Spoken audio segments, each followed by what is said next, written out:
All right, let's dive right in.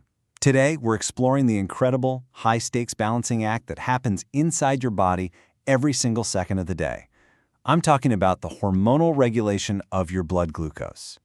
Think of it like a finely tuned orchestra, making sure your body's most critical fuel is always where it needs to be, right when it's needed. So, let's see how these hormonal musicians pull it off. To really get a feel for what's at stake, let's start with this number. 100 grams. That's how much glucose your brain, all by itself, burns through every single day. It's an incredibly greedy organ, and it runs almost entirely on this one specific fuel. But why? Why this intense dependency?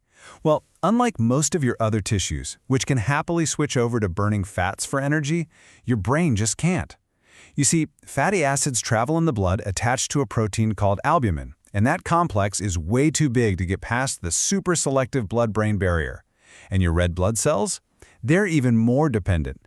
They don't have any mitochondria, the powerhouses of the cell, so their only way to get energy is by breaking down glucose anaerobically. For them, it's glucose or nothing. So that brings us to the central question, doesn't it? How does the body defend this absolutely essential fuel source? And it has to do it within this razor-thin window. If your blood glucose dips below about 2.5 millimoles per liter, your central nervous system starts to malfunction. We're talking confusion, seizures, even a coma. This isn't just a casual target. It's a biological red line that demands a seriously sophisticated defense system. And that defense system is run by this cast of hormonal heavy hitters. It's kind of like two opposing teams. In one corner, you've got insulin. Think of it as the anabolic or building hormone.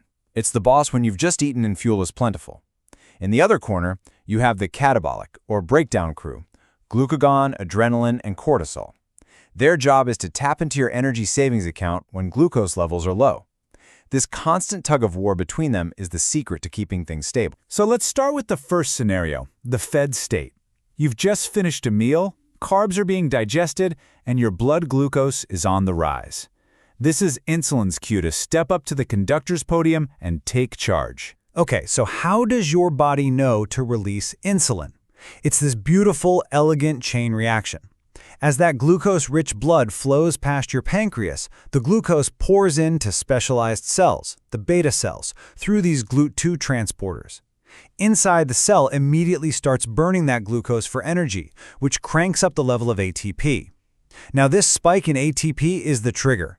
It literally slams shut a special potassium channel called the KATP channel. This traps positively charged potassium ions inside, making the inside of the cell more positive.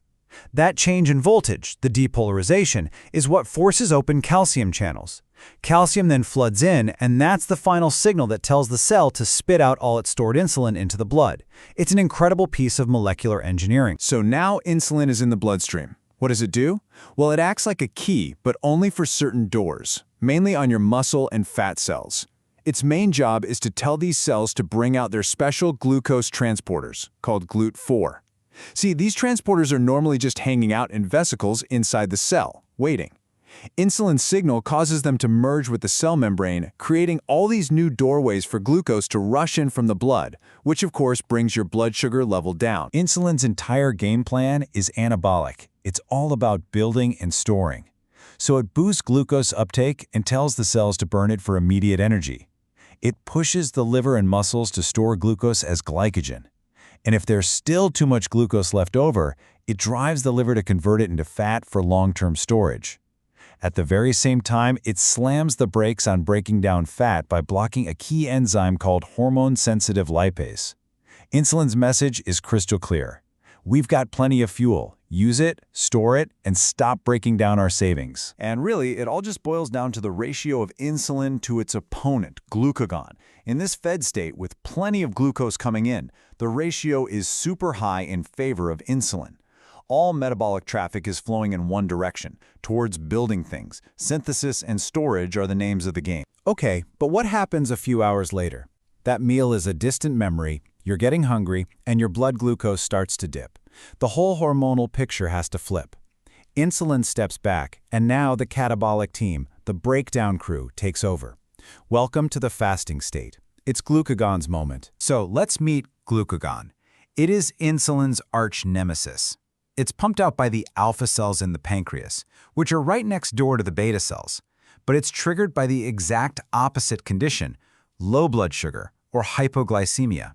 And it has one and only one mission: get blood glucose levels back up into that safe zone. Now, this is a critical point. You absolutely have to get this. Glucagon's signal is meant for one organ and one organ only, the liver. Your muscle cells, even though they store a lot of glucose, don't have any glucagon receptors. They are completely deaf to its call. This incredible specificity is key to how the whole system works. And here, you can see the complete reversal of fortune. When you're fasting, insulin levels plummet, and the glucagon to insulin ratio shoots way up.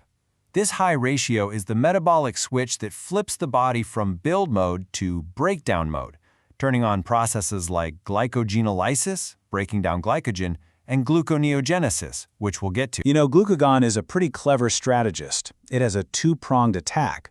First, it directly tells the liver to chop up its stored glycogen and release that glucose into the blood for everyone to use. Second, it stimulates fat cells to release fatty acids. This gives your muscles and other organs an alternative fuel source, which is brilliant because it spares the precious glucose for the two tissues that absolutely depend on it, the brain and red blood cells. All right, let's introduce a wild card into the mix: adrenaline.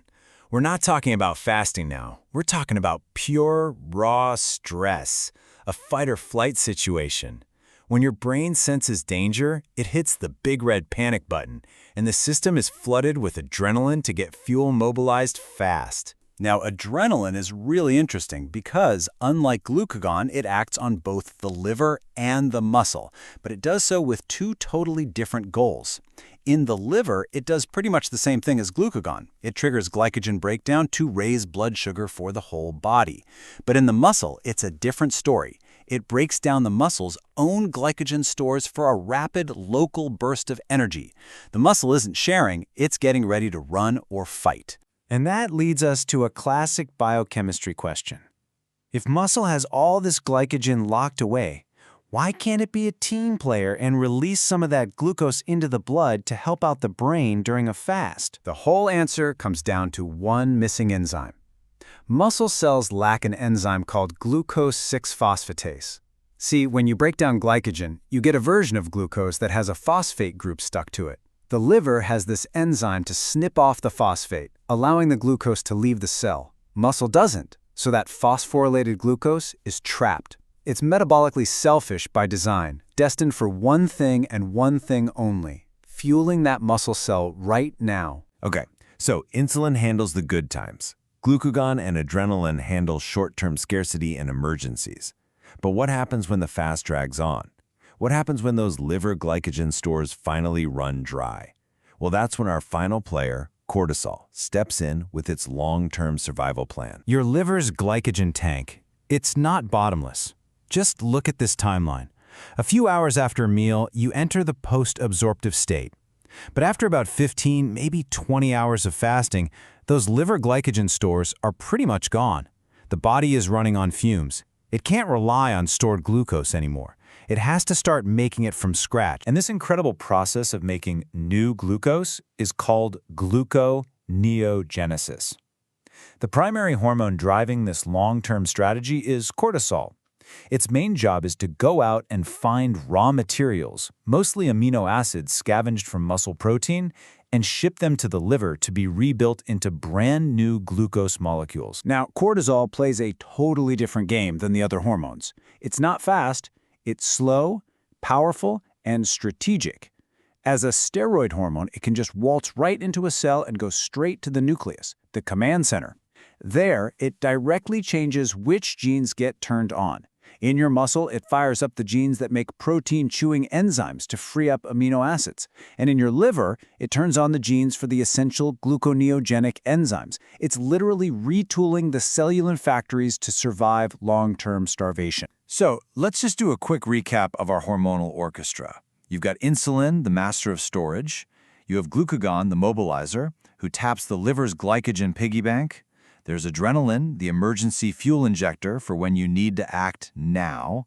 And finally, cortisol, the long-term strategist who literally builds new fuel from other parts of the body. When you look at it all together, it's this incredibly elegant, overlapping, and robust system for protecting our body's most precious fuel. It truly is a masterpiece of biological engineering, which leads to one final and really important thought. What happens to this whole beautiful symphony when just one of those instruments starts to play out of tune?